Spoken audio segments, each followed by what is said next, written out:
তো ভারত যদি বাংলাদেশে আধিপত্যবাদ বিস্তার করতে চায়, বাংলাদেশের 18 কোটি জনগণ সেটা রুখে দেবে। ভারত যদি গৌর গোবিন্দের ভূমিকায় নামতে চায়, দেশের 18 কোটি মুসলমান শাহজালালের ভূমিকায় নামবে।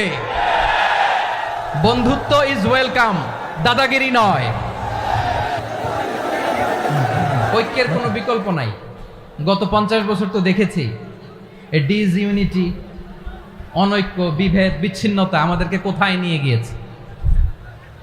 এই যে দেখেন, কিছুদিন আগে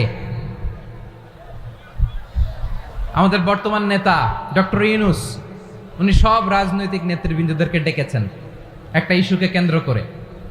তার মানে গোটা বাংলাদেশ এক হয়ে গিয়েছে। আমরা সবাই উদ্বেলিত হয়েছি, উচ্ছ্বসিত হয়েছি, ঠিক কিনা বলেন? রাজনৈতিক নেতাদেরকে ডেকেছেন উনি, আমরা এক হয়েছি। এরপরে ধর্মীয় অঙ্গনের যে লিডাররা, বিভিন্ন ধর্মের, শুধু মুসলিম না, সবাইকে ডেকেছেন, আমরা ঐক্যবদ্ধ হয়েছি। এটাকে বলে ন্যাশনাল ইউনিটি, জাতীয় ঐক্য। যে কোনো ধরনের কনস্পাইরেসি, ষড়যন্ত্র, আধিপত্যবাদ মোকাবেলায় জাতীয় ঐক্যের চেয়ে মোক্ষম হাতিয়ার আর নাই। আমাদের একটা প্রতিবেশী দেশ আছে, আমরা আমাদের দেশ নিয়ে যত ভাবি, তারা তার চেয়ে বেশি ভাবে। কথা বুঝতেছেন না? আরো ভেঙে বলতে হবে। হ্যাঁ, আমরা আমাদের দেশ নিয়ে যত উদ্বিগ্ন, এদের আরো টেনশন বেশি।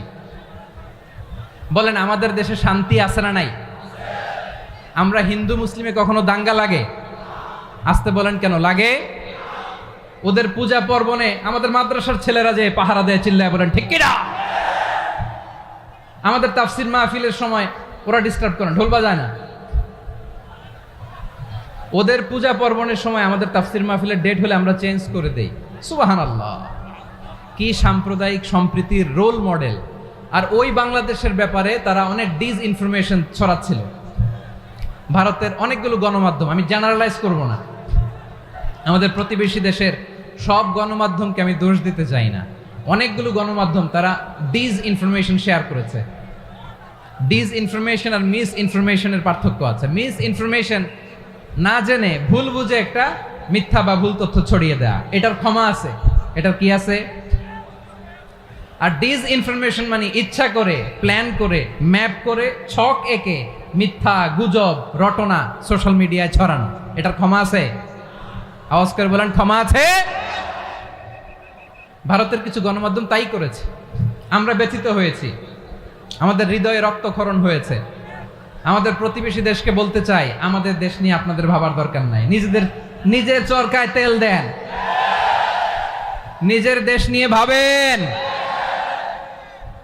গত মাসের ভয়েস অফ আমেরিকার রিপোর্ট, বাংলাদেশে সংখ্যালঘু জনগোষ্ঠী আগের চেয়ে বেশি নিরাপত্তা পাচ্ছে। Report voice of America, Muslim report নাকি? মুসলিম জরিপ, ভয়েস অফ আমেরিকা। কথা বুঝে নাই বোধহয়। ভয়েস অফ আমেরিকা কি আমাদের রিপোর্ট? না, ভয়েস অফ আমেরিকার জরিপ, বাংলাদেশের সংখ্যালঘু জনগোষ্ঠী আগের চেয়ে ভালো নিরাপত্তা পাচ্ছে। শুধু এখানেই শেষ না, মাইক্রোসফটের একটা জরিপ শোনাই আপনাদেরকে। তারা সারা পৃথিবীতে গুজব, ভুয়া আর মিথ্যা নিউজ ছড়ানোতে কোন দেশ সেরা একটা রিপোর্ট করেছে। এর মধ্যে 1 নম্বরে এসেছে ভারতের নাম। মাইক্রোসফট তো মুসলমানরা চালায় না? কথা বোঝে নাই বোধহয়।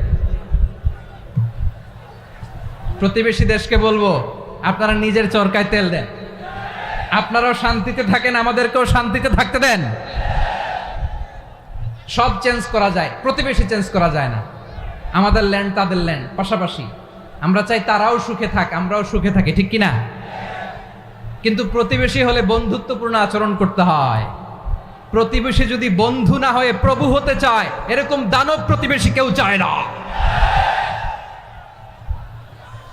ভারত যদি বন্ধুত্ব উপহার দেয়, আমরাও বন্ধুত্ব দিব। কি বলেন? তারা যদি বন্ধু সুলভ আচরণ করে, আমরাও বন্ধুত্ব উপহার দেব। কারণ আমাদের পররাষ্ট্র নীতি হচ্ছে সবার সাথে বন্ধুত্ব, কারোর সাথে বৈরিতা নয়। আলহামদুলিল্লাহ বলেন, কত চমৎকার পলিসি আমাদের। আমরা নির্বিবাদী, আমরা বাংলাদেশিরা শান্তিকামী। We are proud of that.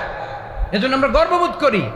আমাদের পররাষ্ট্র নীতি সবার সাথে বন্ধুত্ব, কারোর সাথে শত্রুতা নয়। তাই প্রতিবেশী দেশকে বলবো, আমার ভাইয়েরা, আপনারাও আমাদের ভাই, বন্ধুত্ব দিলে বন্ধুত্ব পাবেন। বন্ধুত্ব ইজ ওয়েলকাম, দাদাগিরি নয়। বন্ধুত্ব ওয়েলকাম, দাদাগিরি নয়, লাউড এন্ড ক্লিয়ার। ভারত যদি বন্ধুত্ব দেখায় বন্ধুত্ব পাবে, কিন্তু ভারত যদি বাংলাদেশে আধিপত্যবাদ বিস্তার করতে চায়, বাংলাদেশের 18 কোটি জনগণ সেটা রুখে দেবে। ভারত যদি গৌর গোবিন্দের ভূমিকায় নামতে চায়, দেশের 18 কোটি মুসলমান শাহজালালের ভূমিকায় নামবে। প্রিয় ভাইয়েরা, আমরা বন্ধুত্বে বিশ্বাসী, শত্রুতায় নই, ঠিক কিনা বলেন? আল্লাহ আমাদেরকে বোঝার তৌফিক দান করুক। তাহলে এই যে তারা বলেছে এদেশে সংখ্যালঘুরা কষ্টে আছে, দুঃখে আছে, এটা কি ঠিক? বলেন, এটা কি ঠিক? না, তারা ডিস ইনফরমেশন শেয়ার করেছে, এটা ঠিক নয়। আমার প্রতিবেশী বন্ধু রাষ্ট্রকে বলবো, আপনারা এটা করবেন না, এটা করবেন না। আমরা শান্তিতে আছি, আপনারাও শান্তিতে থাকেন, আমাদেরকেও শান্তিতে থাকতে দেন। এই যে চিটাগাংয়ের অ্যাডভোকেট আলিফ হত্যাকাণ্ডে গোটা বাংলাদেশ আমরা ধৈর্যের পরাকাষ্ঠা দেখিয়েছে, চিল্লায় বলেন ঠিক কিনা? আমাদের নেতা আমাদেরকে ডেকেছে, আমরা শান্ত থেকেছি। আমরা শান্ত থাকতে চাই, আমরা ঐক্যবদ্ধ থাকতে চাই। যে কোনো ষড়যন্ত্র রুখে দেওয়ার জন্য ঐক্যবদ্ধ প্রচেষ্টার কোনো বিকল্প নাই। এবার আওয়াজ করে পেকুয়ার ভাইয়েরা বলেন, আমরা ঐক্যবদ্ধ জীবনযাপন করতে চাই কি চাই না? আল্লাহ তাআলা সে নির্দেশনাই দিচ্ছেন। আল্লাহ তাআলা ইরশাদ করছেন, ওয়া'তাসিমু বিহাবলিল্লাহি জামিআন ওয়া লা তাফাররাকু ওয়াযকুরু নি'মাতাল্লাহি আলাইকুম إذ كنتم أعداء فألف بين قلوبكم فأصبحتم بنعمته إخوانا وكنتم على حفرة من النار فأنقذكم منها كذلك يبين الله لكم آياته لعلكم تهتدون আল্লাহু আকবার পড়েন। আল্লাহ বললেন, ও গোলামেরা শোনো, ওয়া'তাসিমু বিহাবলিল্লাহি জামিআ, ও আমার গোলামেরা সবাই মিলে আল্লাহর রশিকে আঁকড়ে ধরো।